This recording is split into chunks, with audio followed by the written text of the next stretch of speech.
Hey everybody, Noah the Fox here with another episode of The Fox's 5, where I break down my top 5 on whatever subject you guys asked for. So I get a lot of requests asking how to build up a chest. It's one of my stronger body parts, and I get a lot of responses on my Instagram and a lot of questions on YouTube and in the comment section asking how to build your chest. So I'm going to give you my top 5 tips that have helped me personally build up my chest, and hopefully they can help you as well. So starting off here with tip number 5, no ego lifting. This one seems obvious, but a lot of people still do it. I used to do it all the time. Sometimes I still do it a little bit. So with chests, a lot of times people accentuate how good their chest is, or they equate how good their chest is with how good their bench press is. In fact, a lot of people ask, how much do you bench? That's the question. Are you strong? Do you lift? How much do you bench, bro? What's your bench? So a lot of people equate how good their bench press is and how much strength they use with their chest and their chest gains. So they'll go in, they'll be maxing out all the time. Their main focus will be, okay, can I add more weight onto my bench press? And in the meantime, the mechanics go out the window. They're using more shoulders and triceps, more momentum, arching the back, the form's bad, the range of motion is short, just in the effort to be able to say that they moved a heavier bench. I've been there. I've done that. But it does you no favors in growing your chest. My chest grew much, much better when I backed off significantly on the weight. I went from about a 350-pound bench for a couple reps down to about a 275-pound bench for 4 to 6 repetitions, and really focused on form, finding how to set up on the bench so that I could focus on stretching and squeezing the pecs, taking it through a full range of motion, working on that pump and on that burn. And then from there, I slowly build up using that good form to increase the weight back up to the point where typically I hit around 350 for 6 or so repetitions in a typical chest workout. So back off the weight a little bit. Don't lift with your ego. Make sure your form is perfect and you're actually feeling the chest. Do the work and then build up the weight from there. So that's tip number 5. Tip number 4 is going to be use a full range of motion for your chest. So if you watch any of my videos where I'm training chest, any of the chest exercises, you'll notice a lot of times I don't go all the way down to the point where the bar is touching my chest, and I don't go all the way up to the point where my arms are locked out. My range of motion, if you look from the side here, is usually about 2 or so inches from the bar touching my chest, and then I come up just shy of lockout, so I still have about that much bend in my elbow. And what I'm doing is I'm taking the pec muscles through a full range of motion, but I'm taking out as much as possible the shoulders and the triceps. So that last couple inches range of motion, straightening your arm, that's not chest. That's all triceps and the tendons in your elbows. So that takes tension off the chest. The bottom stretch, unless you're very flexible, which needless to say, I'm not that flexible, though I'm working on it, where you go all the way down and touch your chest, a lot of times the stretch transitions onto the shoulder and onto the rotator cuffs. I've injured my rotator cuffs before a few years back doing it that way, and I found I get a much better pump, a much better stretch, contraction, and much better chest growth when I stop the bar just shy of the chest, nice and controlled, and then explode up just short of lockout. So a full squeeze on the chest, but not that last couple inches lockout where the triceps come in and initiate. So use a full range of motion, but for your pecs, not your shoulders and triceps. That's number 4.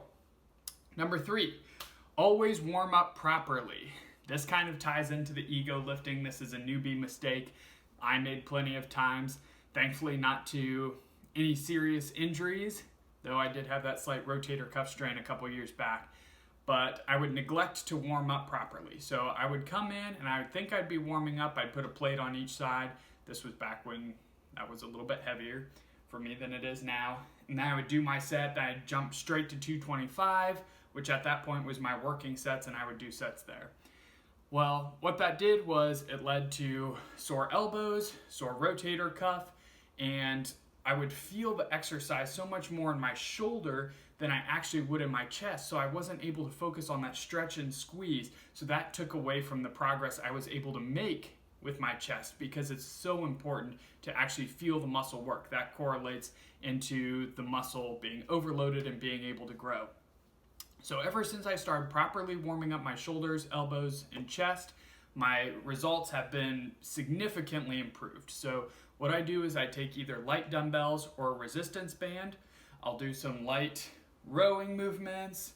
I'll do some inner and outer rotator cuff movements, up and down, some light shoulder presses overhead, some overhead extensions to warm up the elbows and get the triceps loosened up. I'll just do about 5 to 10 minutes with the dumbbell, the resistance band, warming up, getting blood in the shoulders, getting blood in the elbows and triceps, and that has helped me tremendously. I've had no pain with any sort of benching movement, no stiffness, no injuries.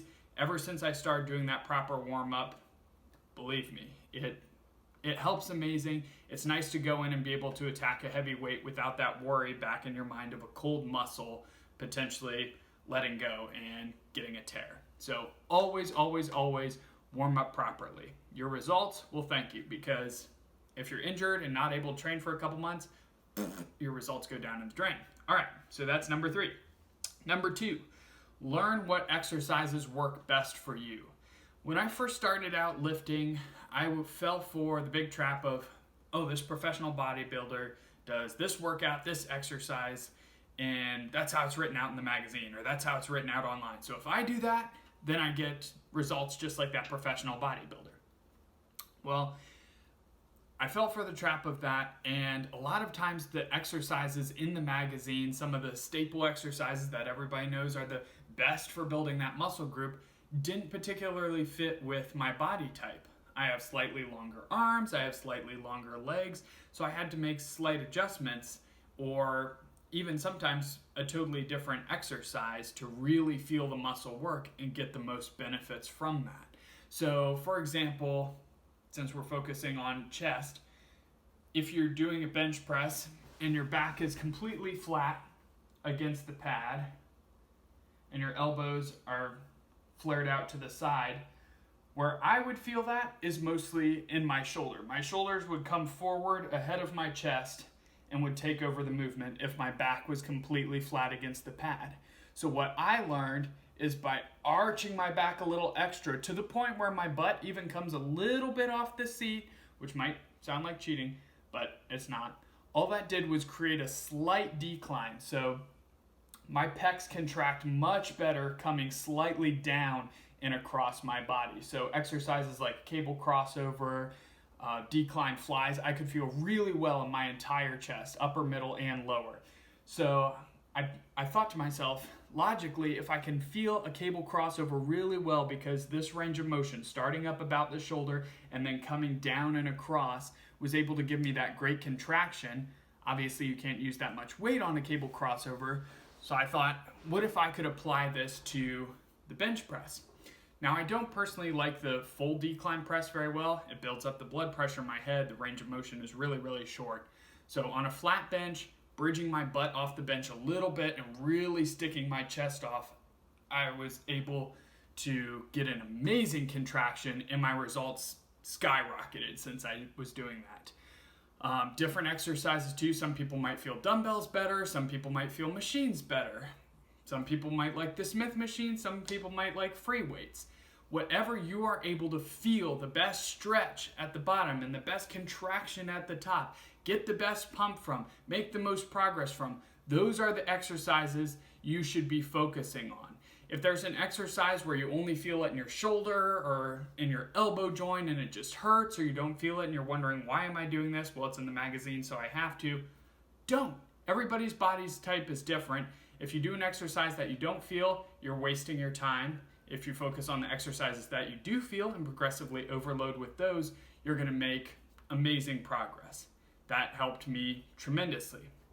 So that is number 2. The last one, number 1, use intention on your barbell benches or Smith machine or machine.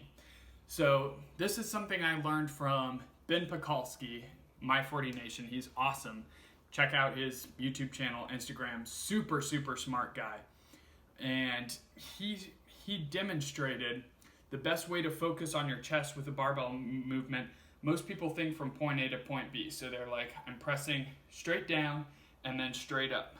That's the movement of a bench press. But in order for the pecs to fully contract, they can't just go back and forth. They also have to come inwards. So what he taught me to be able to really focus on my chest and getting a maximum contraction and growth out of a press is to grip the bar and then shove your hands inward on the bar as hard as possible throughout the entire range of motion. So since you're gripping the bar, your hands aren't actually going to move on the bar, but pressing inward, squeezing the bar and pressing inwards as hard as you can is going to make the pecs contract. You can even test it out if you're standing up. If you put your hands on a countertop, you should be relaxed. If you're to try and squeeze your hands together and slide them across the countertop without them moving, you should feel your pecs contracting. It's the exact same thing with the barbell or Smith machine bench press. And I was able to feel my chest much, much better since incorporating that, and my growth results soared through the roof. Just like with any change in form and getting things perfected, you will have to back down significantly on the weight at the start. I went on an incline press from like 250 to 135 for my sets for a couple weeks. And strength comes back really fast as you get the hang of the movement. But really focus on going nice and slow so you can put that focus into squeezing in as hard as you can and then explode up squeezing in as hard as you can. The entire time you're thinking, grip the bar, can I squeeze my hands in even harder? Another trick with this is starting off on the Smith machine for the first couple of weeks using it. Since you don't have to actually stabilize the weight, the Smith machine can allow you to focus on that controlled descent and that controlled ascent while squeezing inwards the entire time without worrying about losing stability or getting pinned under the bar. It gives you a little bit of safety there. So those are the 5 tips that have helped me the most build up my chest. I went from being flat-chested to having, so I've heard, a rather impressive chest. Using these 5 tips, they're the most important ones for me. If you have any other tips or suggestions, you can leave them in the comment section below, as well as any ideas on videos that you want to see on what my top 5 are on a certain topic. So thanks for watching, everybody. Don't forget to like and subscribe. Awkward into the video. I did need to end on period. Don't forget to like and subscribe.